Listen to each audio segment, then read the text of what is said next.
Olá, meus amigos, tudo bem com vocês? Sejam vocês todos muito bem-vindos ao nosso canal Crescer na Fé, o canal que estuda o Catecismo da Igreja Católica, o canal que estuda a Palavra de Deus. Pois é, são esses dois cursos que nós temos aqui até o momento. O curso sobre o Catecismo da Igreja Católica. Nós já estamos no parágrafo número 212, não é? Nós vamos estudar hoje. E temos também o curso da palavra que o Carlinhos conduz de uma forma magnífica. Então, você tem aí todo esse material à sua disposição, basta você acionar a nossa playlist e lá você vai encontrar todos esses conteúdos, inclusive os vídeos, as aulas passadas que você pode assistir, não é? Então, se você ainda não é inscrito, não deixe de se inscrever, porque é uma forma também de ajudar a divulgar estes conteúdos, estes vídeos para outras pessoas. Acione o sininho para poder receber as notificações de todos os lançamentos que nós fazemos todas as semanas, não é? E, claro, se você gostou deste nosso trabalho, não deixe de dar aí o seu positivo, não é? É uma forma também de você nos incentivar. E, claro, divulgue esse trabalho para outras pessoas, para a sua lista de contatos, para os seus parentes, amigos, irmãos de comunidade, de forma que mais pessoas conheçam a palavra de Deus, mais pessoas conheçam a doutrina da nossa igreja, tá bom?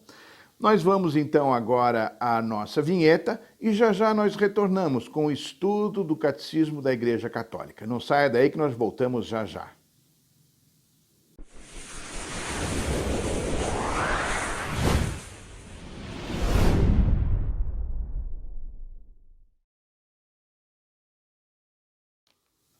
Muito bem, meus amigos, estamos de volta e vamos fazer a nossa oração pedindo a graça de Deus, a luz do Espírito Santo sobre todos nós, para que possamos compreender bem tudo aquilo que o Senhor vai nos ensinar hoje. Estamos reunidos em nome do Pai, do Filho e do Espírito Santo. Amém. Vinde, Espírito Santo, e enchei os corações dos vossos fiéis e acendei neles o fogo do vosso amor. Enviai o vosso Espírito e tudo será criado e renovareis a face da terra. Oremos.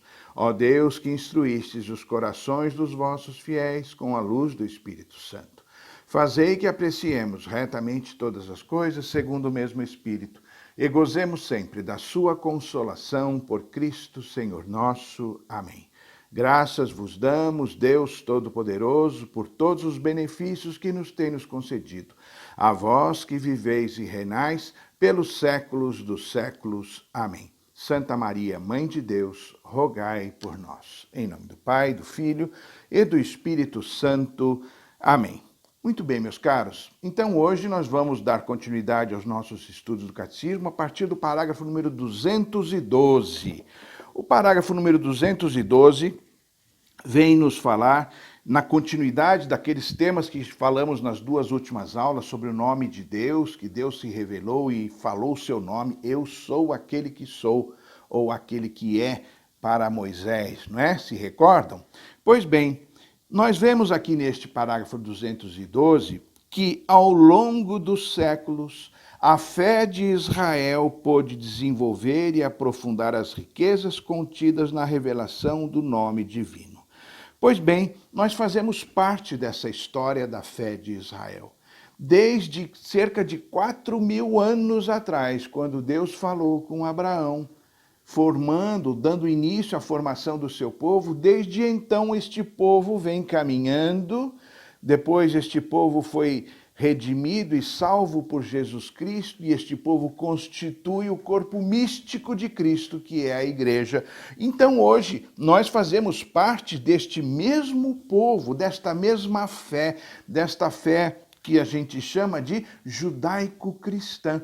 Vem dos nossos antepassados, desde Abraão até os dias de hoje. Então isso é muito bonito e é muito gostoso de saber que nós fazemos parte deste povo, somos o povo de Deus. E esta fé que eles construíram ao longo dos séculos e dos milênios, não é? Esta mesma fé vem sendo aprofundada, desenvolvida e vivida até os nossos dias.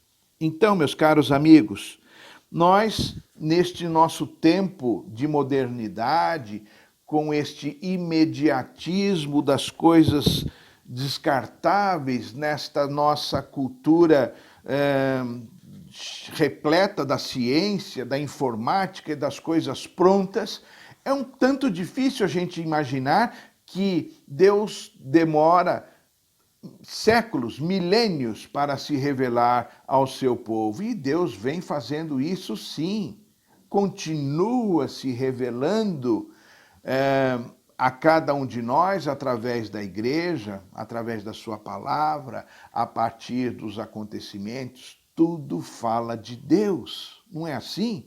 Tudo fala de Deus. Então, a gente tem dificuldade para compreender, mas esta é a pedagogia de Deus. Porque a nossa vida tem que ser vista na perspectiva da eternidade. Se a gente for pensar de uma maneira imediatista, nesses nossos poucos anos, 50, 70, 80, 100 anos de vida que nós podemos ter, então parece que tudo perde o sentido. Mas quando a gente olha na perspectiva da eternidade, as coisas mudam de figura e a gente começa a compreender como é que Deus age. Ainda neste parágrafo 212, nós encontramos que Deus é único e fora dele não há deuses. Sim, é verdade, Deus é único. Fora dele não há ninguém.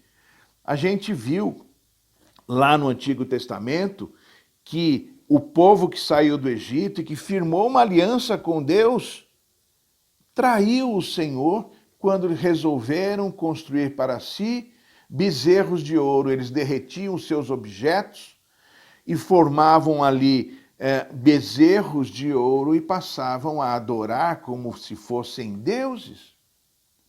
Pois é, parece estranho, mas hoje, nos dias de hoje, pleno século XXI, nós fazemos a mesma coisa. Nós construímos deuses para nós e tantas vezes traímos o Senhor.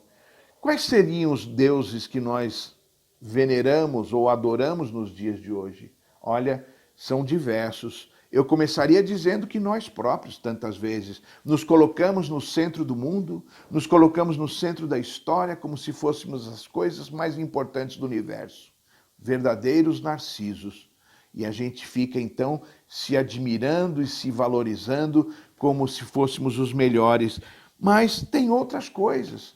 Nós colocamos tantas coisas no lugar de Deus, como, por exemplo, o dinheiro, o prazer, o poder, os bens materiais e tantas coisas que este mundo nos oferece e que querem substituir o lugar que pertence a Deus. Então, hoje, nós convidamos você a fazer esta experiência do Deus único. Abra o seu coração e acolha este Deus como Senhor da tua vida. Entregue tudo a Deus, sua família, seus bens, os seus projetos, os seus sonhos, as suas doenças, os seus pecados, todas as coisas que você tem, entregue ao Senhor.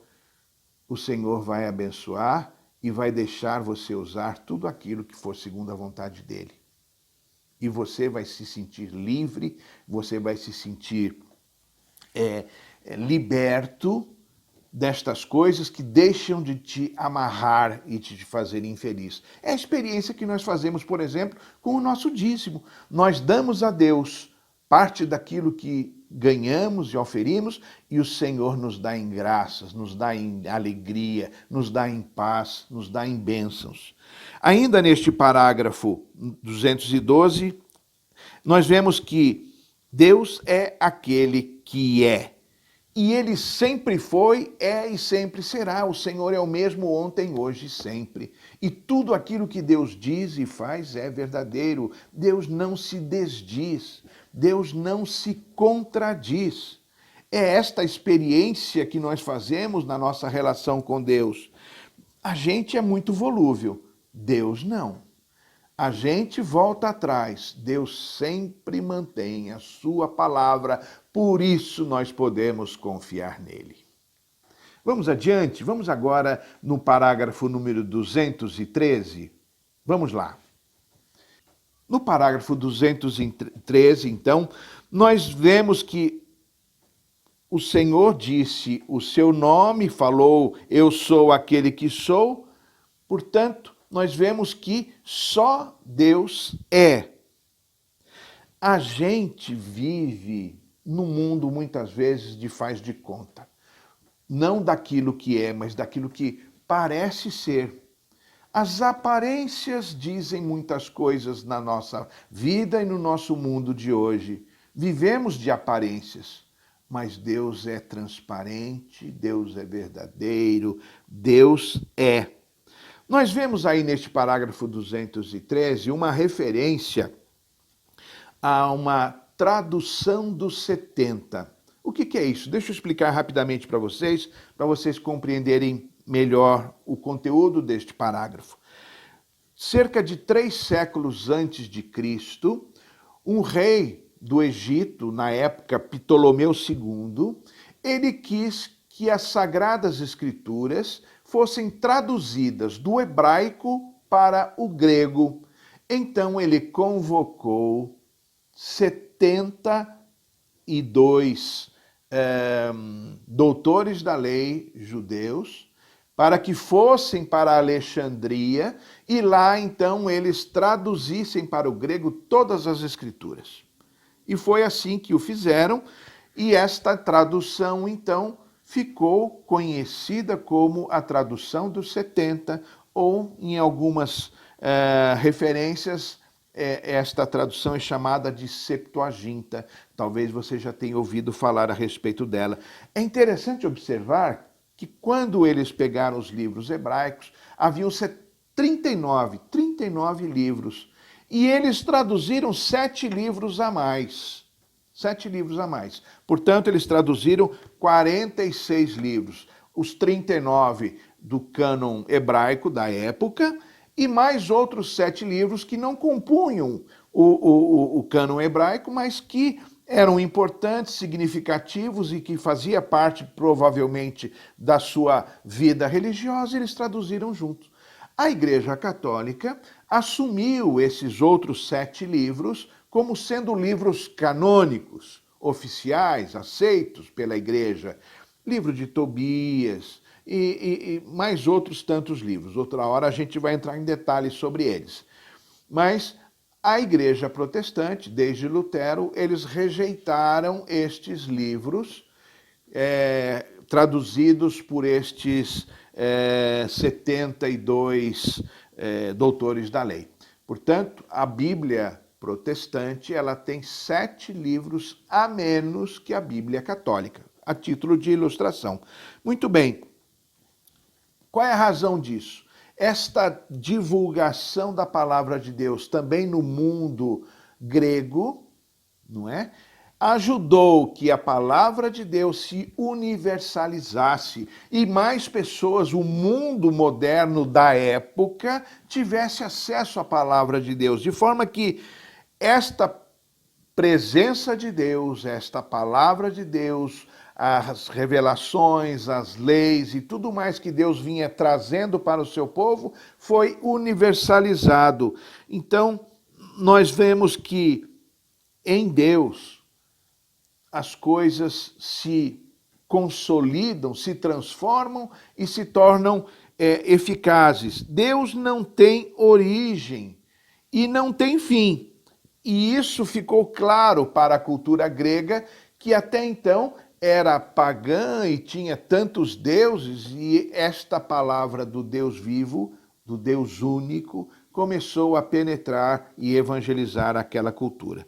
Então, meus caros, nós dependemos de alguém para sermos quem somos. Dependemos do nosso pai, da nossa mãe que nos formaram, claro, da graça de Deus, sim, mas Deus não depende de ninguém. Deus é o Deus único, aquele que não depende de nada. Ele é incriado, sempre existiu e sempre existirá. Vamos ao parágrafo número 214.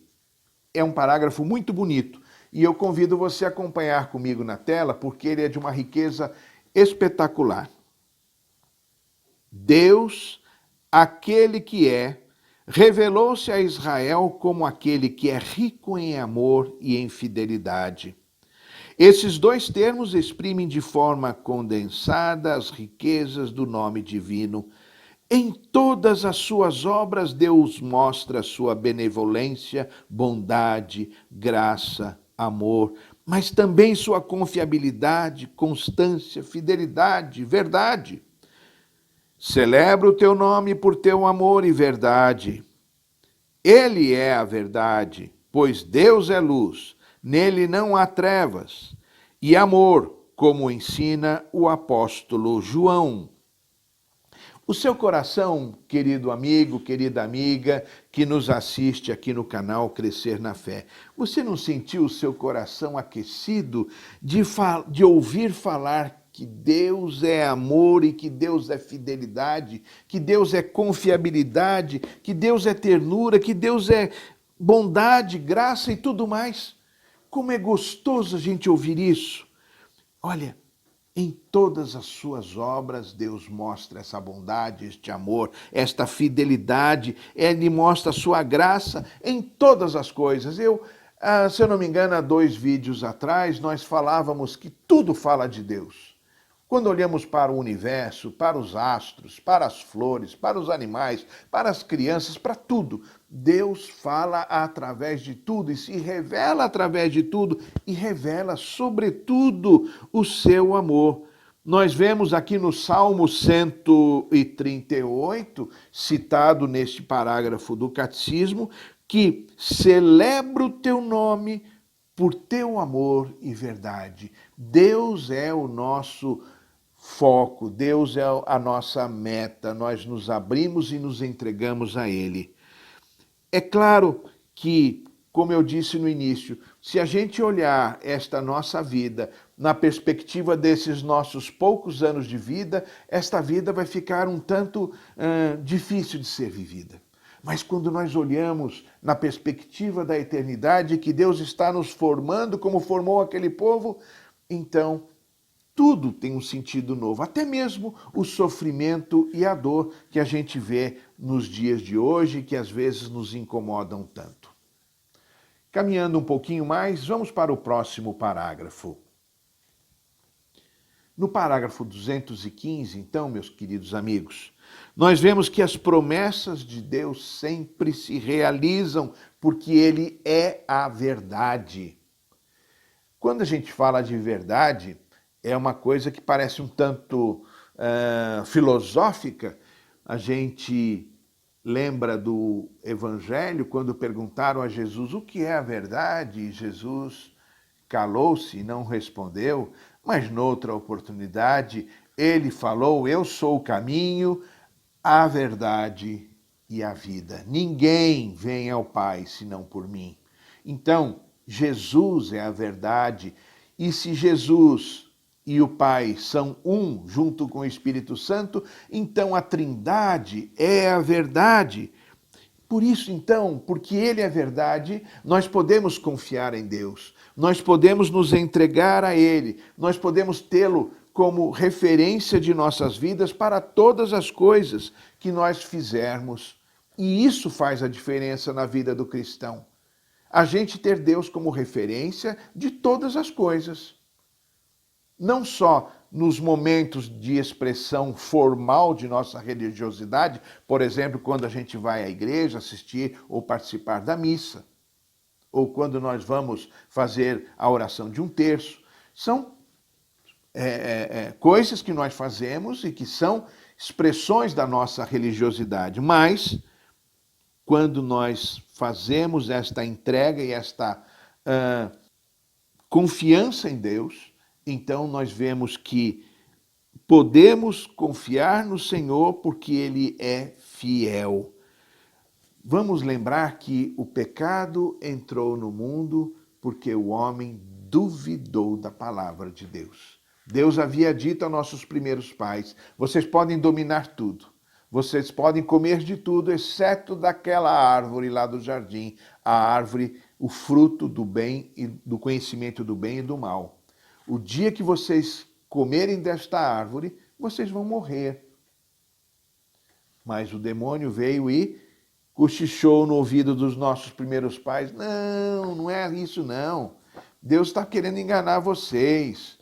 E os nossos primeiros pais deram ouvido ao maligno e pecaram. Portanto, a dúvida, a desconfiança, a falta de confiança em Deus foi determinante para que o pecado acontecesse. Então vamos andar na contramão do pecado. Vamos fazer o exercício da confiança plena em Deus, sabendo que Deus cuida de nós e que tudo que Ele nos apresenta é bom. Caminhando um pouco mais no parágrafo 216, a verdade e a sabedoria de Deus comandam e governam todo o mundo desde o início. E por quê? Porque foi Deus que criou tudo, sozinho. Por isso ele pode cuidar, comandar, governar tudo e todos, porque tudo é de Deus. Claro, não temos dúvida alguma de que o progresso da humanidade, da ciência, das grandes descobertas, em tudo, tem a mão de Deus. Se nós chegamos até onde chegamos, é porque Deus permitiu, porque Deus inspirou. Por isso a gente deve rezar sempre para o progresso da ciência, para a cura das doenças, para que os cientistas continuem pesquisando e, se Deus quiser, vão descobrir a cura de todos os males que afligem a humanidade. E por fim, antes da gente encerrar o vídeo de hoje, o parágrafo 217, que, mais uma vez aqui, o texto vem nos dizer que Deus se revelou como verdade, como a gente comentou há pouco. Jesus veio ao mundo para dar testemunho da verdade, e ele é a verdade, como nós falamos. Então, meus caros amigos, na obra de criação inteira, tudo é obra de Deus. E nós, seus filhos, ao contrário das demais criaturas, somos os únicos que temos alma, que temos liberdade, que temos inteligência, que temos vontade, porque somos filhos de Deus. Tudo o resto são criaturas, são objetos que o mundo tem para nos servir, nós que somos filhos de Deus. Então, meus caros amigos, nós somos convidados nesta oportunidade a renovarmos a nossa entrega ao Senhor, confiando nele, como é o Deus que caminha conosco, que é a verdade, que criou tudo e em quem nós podemos confiar. É o convite que fazemos para você. Faça essa experiência, abra-se, entregue-se ao Senhor e você vai ver a felicidade acontecer na sua vida. Apesar das dificuldades, apesar dos problemas que a vida nos apresenta e que Deus nos ajuda a sermos fortes, a sermos inteligentes para vencer e resolver tudo, tá bom? Não deixe de ler na sequência, nós vamos deixar aí na tela a proposta de leitura desses parágrafos do catecismo que nós estudamos hoje e também os da aula passada, para que você pegue aí o fio da meada e a gente possa dar continuidade nas próximas aulas, tá bom? Esperamos que você fique na paz do Senhor Jesus e esperamos reencontrá-los todos no nosso próximo vídeo. Estivemos reunidos em nome do Pai, do Filho e do Espírito Santo. Amém.